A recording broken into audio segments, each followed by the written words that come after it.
오늘 제가 드릴 말씀은 신령과 진정으로 드리는 예배라는 제목의 말씀입니다. 우리 다 함께 본문 보시겠습니다. 앞에 화면이 준비되어 있는데요.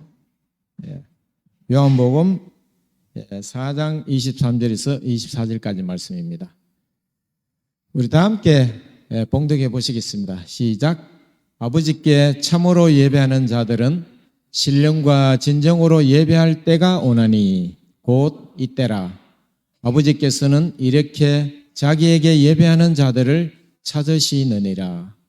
하나님은 영이시니 예배하는 자가 신령과 진정으로 예배할지니라. 아멘. 24절을 개정개혁, 요즘은 개정개혁 성경을 많이 갖고 계시니까요. 거기는 하나님은 영이시니 예배하는 자가 영과 진리로 예배할지니라 이렇게 되어 있습니다. 그런데 우리가 평생 개혁 한글을 읽어서 그런지 개혁 한글 읽을 때가 성경에 더 맛이 있는 것 같은 그런 생각이 납니다. 또 우리 제림말의 그 성경도 개정개혁을 그대로 아주 고수하고 있더라고요. 오늘 말씀은 요한복음 4장의 말씀입니다. 요한복음 4장의 말씀. 요한복음 4장은 이 관주 성경을 보면은 예수님께서 사마리아와 여자와 말씀하시다라는 이 소제목이 붙어 있습니다. 예수님이 사이 가시던 그 당시 이 유대 사회의 한 지도자 그룹이 바리새인들이죠. 그리고 예수님이 침례를 많이 베푸신다 이런 소문이 들리니까 그들이 아마 시기하고 질투하지 않았을까 이런 생각을 합니다. 종교적으로 그들이 지도력에 어떤 와해 들을까라는 그런 염려 때문에 그랬는지 모르지만, 그래서 예수님께서 유대를 떠나서 갈릴리로 가시다가 사마리 여자를 만나게 됩니다. 그런데 사마리아 땅은 유대인들이 잘 통과하지 않아요. 유대에서 사마리아는 그 북쪽이 유대에서 갈릴리는 그 북쪽이니까요. 북쪽 갈릴리로 가려면 사마리아를 통과해야 되는데 그들이 아마 이 사마리아 땅은 이방의 더러운 땅이다 이래서 그들이 거기에 발걸음하기를 그렇게 좋아하지 않았습니다.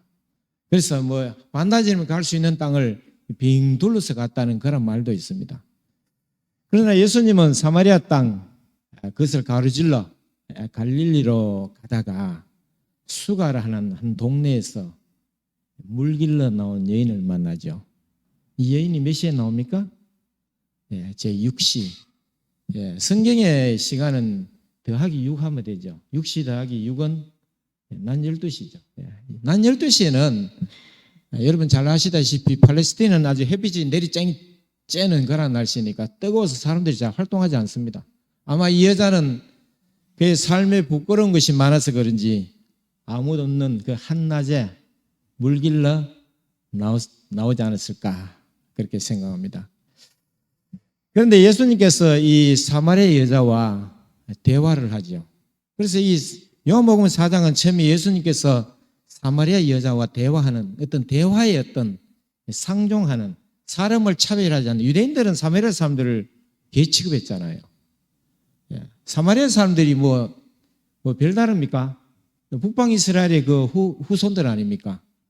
북방 이스라엘은 아시리아에게 멸망당했는데 아시리아의 사내립이 그 북방 이스라엘을 짓밟았죠. 밟고 사람들을 다 잡아다가 그 사내립의 이 전비, 그러니까 이 부조를 새겨놓은 그런 데 보면 이렇게 되어 있답니다. 이 사람들을 잡아다가 저 변방에 모래 뿌리듯이 뿌려붓다 그래요.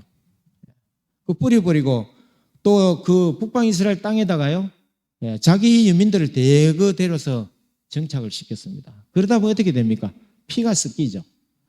사마리아 사람들도 북방 이스라엘의 10지파의 후손들 아닙니까? 그런데 유대 사람들은 그들이 이방에 피가 섞였다고 사람 취급하지 않았습니다.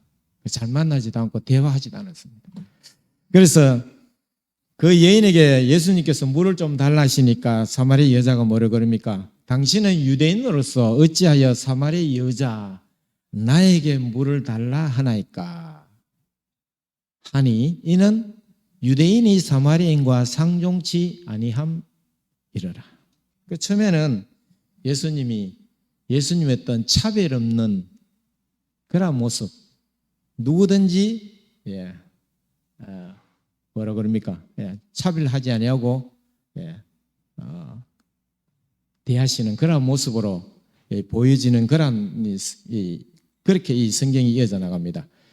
그러고 나서 10절쯤 가면요, 예수님께 뭐라 그럽니까? 누구인 줄 알았다면, 물을 좀 달라 하는 이가 네가 누구인 줄 알았다면 네가 그에게 구하였을 것이요. 그래서 네에게 물을 달라는 내가 누군지 너가 알았다면, 그죠? 그런 말 아닙니까? 그래서 10절부터는 예수님의 어떤 이 신원에 대해서 좀 화제가 바뀌는 것 같아요. 그래서 사마리 여자가 뭐라 그럽니까? 야곱이 이 우물을 우리에게 주셨는데 당신이 야곱보다 큰 이니까? 이렇게 묻지 않습니까? 그럴 때 예수님께서는 뭐라 그러시냐면은 내가 주는 물을 먹는 자는 영원히 목마르지 아니하겠다. 그러니까 여자는 이런 물을 내게 주사. 그리고 남편 얘기가 나오죠. 근데 예수님께서 네가 살고 있는 남편도 지금 살고 있는 남편은 네 남편이 아니다 이렇게 또 얘기를 합니다. 그러니까 이 여자가 뭔가 이분이 예수뿐이 아니다는 걸 깨닫기 시작합니다. 당신은 선지자로서이다. 그리고 두 사람이 대화가 뭐로 옮겨가냐면은 나중 마지막에 예배로 옮겨갑니다. 예배. 우리 조상은 이 산에서 예배하였는데 당신들의 말은 예배할 곳이 예루살렘에 있다 하더이다. 그런데 이 예배로 옮겨갔는데 예수님의 말씀은요, 예배가 장소 문제도 아니라는 겁니다. 그죠? 예수께서 가라사대 여자야 내 말을 믿어라. 이 산에서도 말고 예루살렘에서도 말고 너희가 아버지께 예배할 때가 이르리라. 그래서 참 예배는 장소 문제도 아니라는 것입니다.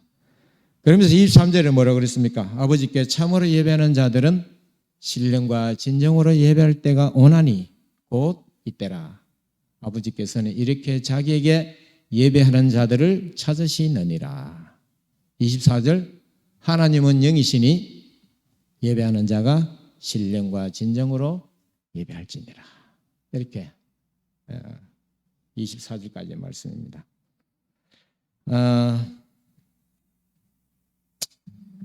신령과 진정으로 드리는 예배. 여러분, 사람의 만사가 그렇답니다.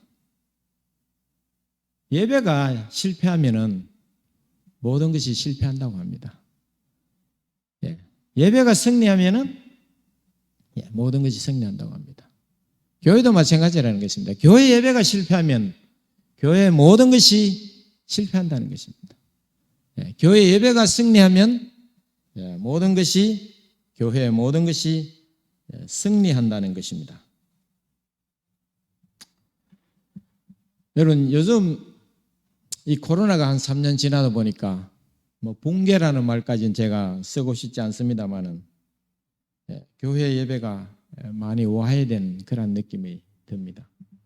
한국의 기독교인이 한 200만에서 300만 정도가 지금 줄었다는 그런 통계도 나오고 있는 그런 형편입니다. 그래서 오늘 저는 이 예배에 대해서 우리가 다시 한번 생각하는 그런 시간이 됐으면 좋겠다. 그래서 제가 이 말씀을 준비했습니다.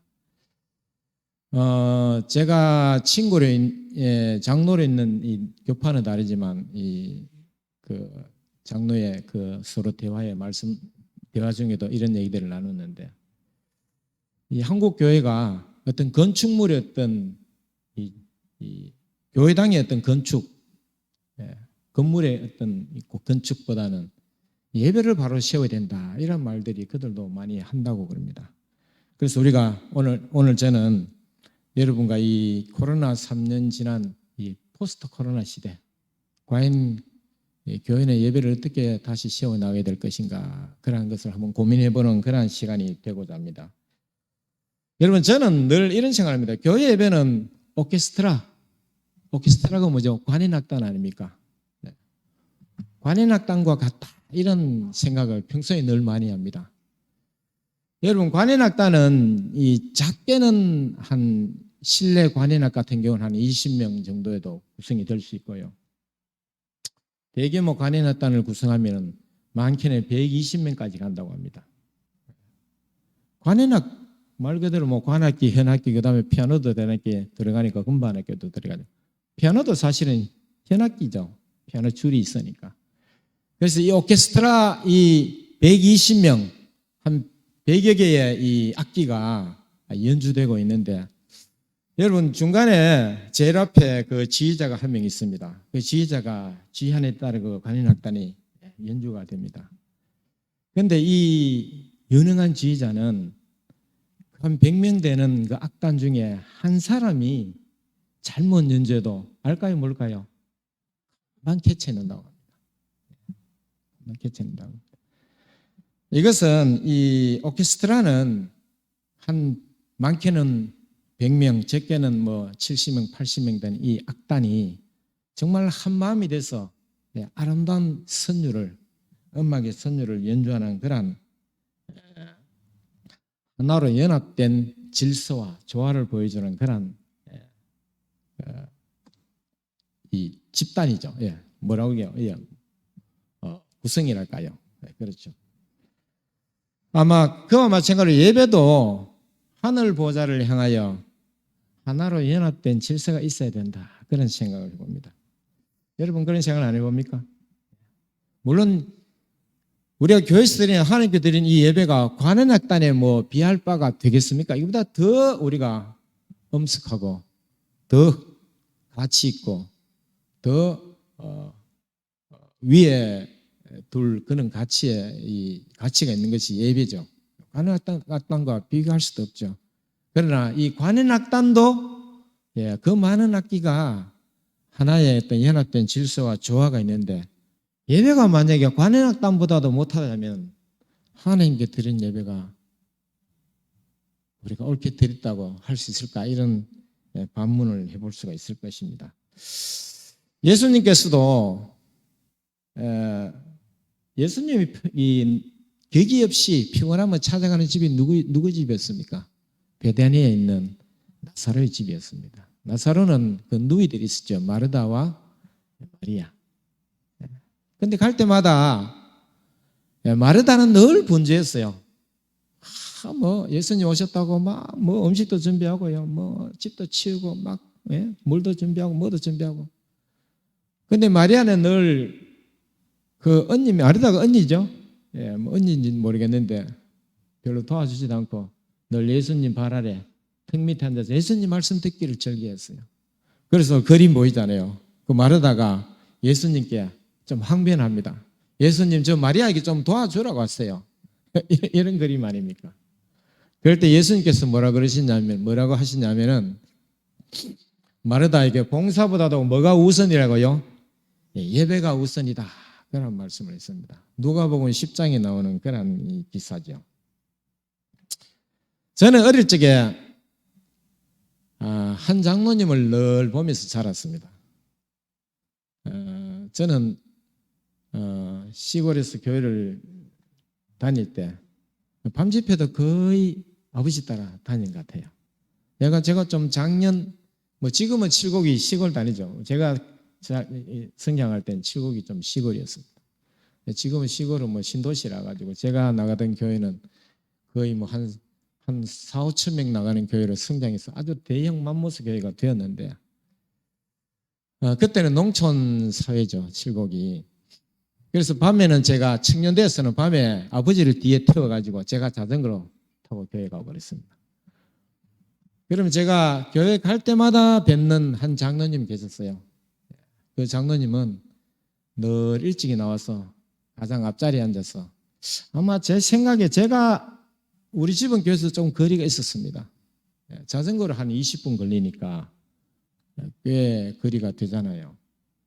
제가 갈 때마다 항상 그 장로님이 제일 앞자리에 앉아서 성경을 보고 말씀을 이렇게 읽고 그런 장면을 늘 봤습니다.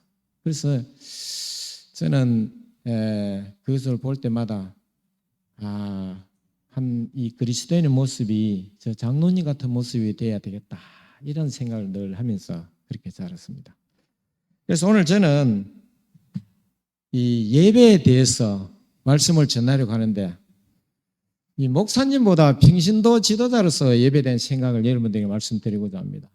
뭐 요한복음 4장의 말씀을 목사님들이 설교하실 때 예배에 대한 어떤 신학적인 그런 말씀들을 깊이 있게 하시지만 그런 우리 평신도 지도자들은 또 다른 시각에서 볼 수가 있잖아요. 어떤 신학적으로는 목사님들보다 우리가 뭐 배운 것이 많이 없어서 설교를 그렇게 할 수는 없지만 그러나 평신도 지도자들은 좀 더 현장감 있는 말씀을 할 수가 있을 때가 있습니다.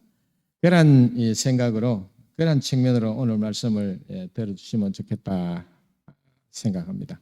바랍니다. 여러분, 만약에 여러분이 대통령 취임식에 초청을 받았다고 한번 가정해 보십시다. 대통령 취임식에 한 3,000명 초청합니까? 이번에 원래 있었죠. 이 사진도 원래 대통령 취임식 장면입니다. 만약에 여러분이 대통령 뭡니까? 그걸 뭐라고 하죠? 대통령 되고 나서 인수위원회입니까? 인수위원회에서 여러분에게 대통령 취임식에 초청장을 보냈다. 그래서 제가 여러분들이 받았다 한번 생각해 보십시오.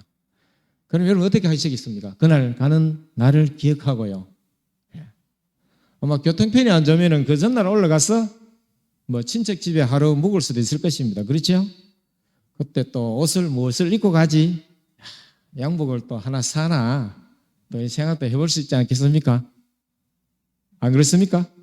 뭐 대통령 취임식 오라 하는데도 그 시장에 가는 그 옷을 입고 가시겠습니까? 가서 또 그 많은 내외 귀빈들이 있는데 어떤 예의, 또 질서, 또 어떤 에티켓 이런 것을 생각해 보지 않겠습니까, 여러분? 또 거기 가서 이 몸가짐 자세도 아마 주의할 줄로 믿습니다. 대통령 취임식이니까 운 좋게 실황 중계 카메라에 잡힐 수도 있는데 여러분 안 그렇습니까? 대통령 취임식에 여러분들 초청을 받았다 해도 우리가 여러 가지 생각을 많이 할 줄로 믿습니다. 하물며 우리가 하나님께 드리는 신령과 진정으로 드리는 이 예배에 우리는 어떠한 마음가짐으로 이 예배에 임해야 할까? 여러분 한번 비교해 보시기 바랍니다. 하나님이 더 높으신 분입니까? 대통령이 한 일개 한 나라의 대통령이 더 주관하는 분입니까? 하나님은 우주의 주관자잖아요. 그런데 우리가 교회에 올 때 대통령 취임식에 초청받은 것보다도 더 우리가 마음의 어떤 그런 경건성이나 어떤 그런 마음가짐이 없다면 우리가 그것을 올바로 예배에 임하는 자세가 아닐 줄로 믿습니다. 그래서 저는 우리가 과연 예배를 어떻게 드리는 것이 올바른 하나님 앞에 자세일까 생각하면서 몇 가지 제가 생각을 해봤습니다. 여러분 우리 옛말에 이런 말이 있습니다. 도둑놈이 왔는데 밤에 도둑놈이 왔는데 그 집에 뜰에 신발이 가지런히 정리되어 있으면 도둑이 그 도둑질을 포기하고 돌아간다는 말이 있습니다. 저만 아는 말입니까? 안 들어보셨어요? 저만 알고 있습니까? 아니 그렇지 않을 줄 믿습니다. 도둑이 왔다가도 그 집에 신발이 가지런히 정리되어 있는 집을 보면 도둑질을 포기하고 간다고 합니다. 왜 그러냐면은 그 신발이 가지런히 정리되어 있는 것만 봐도 그 집은 그 집 사람들의 경계태세나 마음가짐이 다르다는 그런 말 아니겠습니까? 그와 마찬가지로 우리가 어떤 내용도 중요하지만 형식도 중요한 것입니다. 그래서 예배에 어떤 우리 보이는 어떤 형식도 우리가 귀히 여기고 또 그렇게 해야 될 줄로 믿습니다. 그 형식 속에 그 형식이 올바라야지 그 담기는 내용물도 올바를 줄로 믿습니다. 그래서 저는 오늘 우리가 이 교회에서 예배드릴 때 과연 어떤 당면 문제가 있나 이런 생각을 해보면서 또 다른 친구의 말도 제가 조언 받으면서 오늘 몇 가지 주의할 점을 제가 한번 생각해 봤습니다. 여러분, 신령과 진정으로 드리는 예배, 첫 번째는 가능한 일찍 나오시는 것이 좋다는 것입니다. 가능한 예배에 좀 일찍 나오시는 것이 그 예배에 임하는 올바른 자세라는 것입니다. 여러분, 제가 그림을 하나 해놨는데 이 그림 뭡니까? 밭에 고랑을 잘 이렇게 다듬어 놨죠. 여러분, 농사 지어 보셨죠? 저는 뭐 어릴 때 사과밭에서 크면서 또 시골에서 자라면서 농사 일을 많이 거들면서 그렇게 자랐습니다. 우리가 가을에 배추를 심으면 처음에 세세나기로 땅을 쫓습니다. 또 뭐 크게 경작하는 분들은 이 전기로 땅을 갈아엎잖아요. 그리고 뭐를 합니까? 고랑을 만들죠. 고랑을 만들고는 이렇게 흙을 덩어리를 다 깹니다. 깨서 부드럽게 치고 거기에 굵은 돌도 골라내고 어떤 불순물도 골라내고 흙을 부드럽게 잘 합니다. 여러분, 제가 원래 우리 마당에 텃밭이 있는데 해마다 거기에 배추를 심었어요. 근데 심을 때 서시나기로 쪼아가지고 잘 부드럽게 흙을 만든 다음에 그 다음에 이제 이 모종을 사서 이렇게 심었는데 원래는 좀 게으름을 좀 피워서 배추 심기 전에 가을 배추 심기 전에 보통 고추나 가지 같은 걸 심잖아요. 확실히 어떻게 했냐면은 고추 대 사이에 고추 안 뽑아내고 대 사이에 심었습니다. 이렇게 심고 어느 정도 에서 고추를 잘라냈어요. 그래도 뭐 될 줄 알았죠. 근데 원래 우리 배추 아주 마당에 배추 농사가 망했습니다. 당연히 망하죠. 왜? 흙을 부드럽게 해가지고요. 모종을 심고 물을 주고 해야 뿌리가 잘 활착이 될 건데 고추 뿌리가 그대로 있는 그 사이사이에 심고 나중에 조금 이제 모종이 힘을 얻었었다 싶을 때 고추를 그냥 잘라냈거든요. 여러분, 이와 마찬가지로 우리가 이 농사를 지으면 일항을 만들고 흙을 부드럽게 하고 그래 씨를 넣고 물을 주고 그러면 씨가 아주 잘 싹이 나서 뿌리가 잘 박히지 않습니까? 예배도 마찬가지라는 것입니다. 여러분, 예배 시간에 맞춰서 헐레벌떡 왔어요. 제가 늘 보고 자랐던 그 장로님 아침에 뭘 합니까? 그날 주보를 보고요. 오늘 말씀이 뭐구나, 또 오늘 부를 찬송가가 몇 장이구나 찾아서 다 한번 불러보고 또 성경 찾아서 한번 읽어보고 그 책갈피를 딱 해놓고요. 그리고 목사님 앞에서 오늘 본문이 요한복음 4장 23절 24절이다 이러면은 그 몇천 명의 책장 능세가 참 합니다. 요즘 어떤 교회에서는 그건 못하게 합니다. 그래서 한 몇천 명이 책장 넘기면요 소리도 무시 못해요.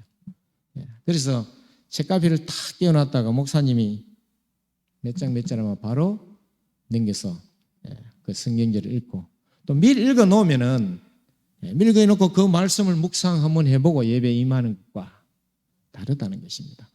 그래서 일항을 만들고 흙을 부드럽게 한 다음에 그 모종을 하면은 그 모종이 잘 자라듯이 예배도 그 전에 사전 준비 리허설을 한번 하시고 예배에 임하면은 그 예배의 은혜가 훨씬 더 있다는 것을 여러분 기억하시길 바랍니다. 그 다음에 하나가 뭐냐면 두 번째로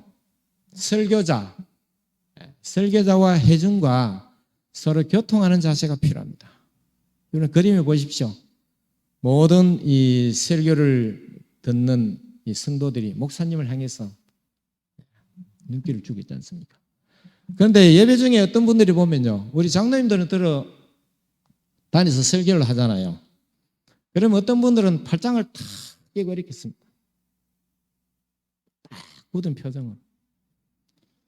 팔짱 낀 것도 괜찮아요. 그리고 눈을 딱 감고 있습니다. 설교자 눈 교감을 하지 않습니다. 그분은 사실은요, 이미 예배에서 떠났습니다. 그분은 막말로 해서 그분은 이미 예배에서 떠났어요. 그냥 그 공간과 시간 그 자리에 앉아 있을 뿐이지.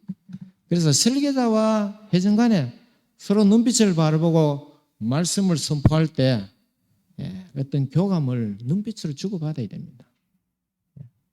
여러분, 설교자가, 목사님들은 그런 경험들을 많이 하실 줄로 믿습니다. 설교자가 설교하다가 한 성도가요, 아주 싸늘한 눈빛을 있으면 설교하는 그 영적인 그 어떤 힘이요 싹 사라져 버립니다.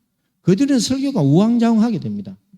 여러분, 목사님 설교를 돕기 위해서도 여러분 따뜻한 눈빛으로 화사한 표정으로 설교자를 바라보는 그런 자세가 여러분 필요합니다. 여러분, 그동안 그렇게 하지 않으셨다면 한번 깊이 한번 생각해 보시기 바랍니다. 설교자와 회중 간에 서로 교통하는 그런 자세가 필요합니다. 그 다음에 세 번째는 뭐냐면 가능한 자리를 뜨지 말아야 됩니다. 여러분, 설교 길어봤자 예배 통틀어서 우리 한국에는 1시간 안에 끝납니다. 제가 아이들이 있으니까 필리핀에 자주 갑니다. 필리핀에 가시면은 목사님들이 설교만 2시간도 하는 경우들이 허다합니다. 뭐 제가 간 그 교회는 그래요. 어떨 때 목사님이 설교만 뭐 1시간 반, 2시간 가까이 해버리더라고요. 그럼 예배가 뭐 2시간 넘어버려요. 근데 신기한 것은 그쪽 사람들은 예배 중에 자리를 별로 안 뜨더라고요. 서빈도 안 말하는지. 그래서 가능한 자리를 뜨지 않아야 됩니다. 우리는 한국에는 그렇게 설교하신 분이 없어요. 그래 했다가 그 목사님 아주 뭐 비난의 화살을 많이 받을 것입니다. 여러분, 이 그림에 보듯이 이 그림은 영국의 왕실 행사입니다. 왕실 행사할 때 제가 일부러 이 만찬 행사 사진을 제가 그림을 사용했는데, 뭐 영국의 대관식은 그렇게 자주 하는 것이 아니잖아요. 엘리자베스 여왕이 대관식하고 이번에 또 대관식 할 건데 그 뭐 몇십 년 만에 하게 되는 그런 대관식인데, 대관식은 보통 4시간 한대요. 4시간. 4시간 하면 이제 이 왕실 행사는 제일 앞줄이 뭡니까? 로얄스가 아닙니까? 왕족들이 쭉 앉아요. 그런 왕족들이 앉았는데 왕족이 왕실 행사에 왔다 갔다 하면 그 꼴불견입니다. 볼상사납습니다. 그래서 영국의 속담에 로얄 키드니라는 말이 있습니다. 한국말로 뭐 하면은 왕실 콩팥이잖아요. 왕실 오줌보입니까? 왕족이 되려면 뭐가 커야 된다? 오줌보가 커야 된다. 이런 말이 있습니다. 왜? 왕실 행사는 뭐 4시간, 3시간, 2시간씩 하니까 그 오줌으로 왔다 갔다 하면 왕족으로 채통이 없잖아요. 우리는 하늘 왕족 아닙니까? 하늘 시민이죠. 우리는 우주의 왕이신 하늘 아버지의 자녀잖아요. 우리는 다 공주고 왕자지 않습니까? 하늘 공주, 하늘 왕자로서. 그러니까 땅의 대관식, 아니 왕실 행사에 있어도 왔다 갔다 안 하는데 그 예배 한 4, 50분을 못 견뎌서, 물론 병적으로 가셔야 될 분은 가야죠. 저도 갈 수가 있습니다. 또 저도 뭐 이렇게 방송 이러다 보니까 왔다 갔다 합니다. 그러나 제가 그래서 3번 가능한 전립선 질환이 있는데 안 가면 안 되잖아요. 가야죠. 그러나 가능한 자리를 뜨지 않아야 됩니다. 자리를 뜨게 되면 본인도 그 예배의 은혜가 감소되지만 전체 회중의 은혜를 방해하는 그런 일이 생긴다는 것입니다. 네 번째는 뭐냐면은 예배 중에 성경만 읽는 사람 해가 제가 물음표를 해놨는데, 성경 읽는 게 뭐 나빠요. 근데 어떤 분들은 가만 보면요, 목사님이 설교하시는데 자기는 딴 페이지를 성경 읽는 분들이 간혹 있어요. 계속 성경 읽습니다. 교회 와서 예배 끝날 때까지 성경 읽는 분이 있어요. 성경은 집에서 읽는 겁니다. 그분도 이 예배에서는 떠났습니다. 그 목사님 말씀에서 떠났어요. 자기는 다른 세계에 빠져 있잖아요. 예배 중에 성경만 읽는 하면 안 되는 그런 행동입니다. 여러분, 목사님이 설교하실 때 그 목사님의 말씀에 집중하고 경청하는 그런 우리 성도들이 되어야 할 줄로 믿습니다. 마지막에 예물입니다. 여러분, 우리가 주보를 이렇게 보면 매주 우리가 주보를 받잖아요. 주보를 보면은 주보 순서가 있어요. 묵상기도부터 시작해서 송영, 기원, 교동문 쭉 있습니다. 이 순서는 한국의 이 장감리 교회 또 우리 교회를 막론하고 별로 그 틀이 벗어나지 않습니다. 장감리 교회는 중간에 신앙 고백이라는 그 사도신경이라는 그 시간에 들어갑니다. 전능하사 천지를 만드신 하나님 아버지를 내가 믿사오며 그 외아들 우리 주 예수 그리스도를 믿사오니 이는 성령으로 잉태하사 이런 쭉 나옵니다. 그거를 암송하는 그 시간이 우리 교회는 없는 것 같아요. 없어요. 아마 그 없는 이유는 그 중에 거룩한 공회와 성도로서 서로 교통하는 것과 이 부분이 거룩한 공회와 그 부분을 제가 영어로 찾아보니까 The Holy Catholic Church 되어 있더라고요. 그 성스러운 캐토릭 교회, 캐토릭 교회. 아마 그 부분을 우리 한국의 장감리 교인들도 그걸 엄밀히 안다면 그거를 고백하기가 어렵지 않을 거라고 생각하는데 아마 뭐 뜻도 모르고 그걸 외우는 것 같아요. 우리 개신교회는 가톨릭과 분명히 다릅니다. 신조가 다르고. 그런데 그 거룩한 공회와 그게 영어 번역 보면 분명히 됐습니다. The Holy Catholic Church 되어 있습니다. 거룩한 캐톨릭 교회라고 되어 있습니다. 우리 그건 없지만 하여튼 이 순서가 거의 같습니다. 같은데 이 순서 하나에 하나라도 뺄 것이 있습니까? 필요 없는 부분이 있습니까? 기도가 필요 없는데 넣었다든지 여기 찬양이 필요 없는데 넣었다든지 이런 건 하나도 없습니다. 그 중에 하나가 뭐냐면은 우리 교회로 치면은 헌금 설교 끝나고 하는 게 뭐냐면 헌금 봉헌 시간입니다. 그렇죠? 예배는 반드시 뭐가 있어야 되냐면은 예물이 있어야 된다는 것입니다. 이 예물은 여러분 우리가 헌금을 드릴 때 제가 사파 그림을 하나 올려놨는데요.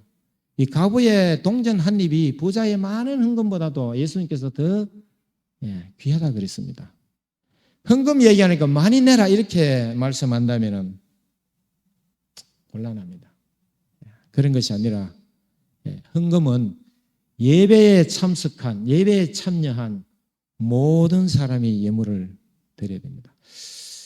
제가 이 내용을 한 5년 전에 어떤 글을 읽고 제가 깨달으면서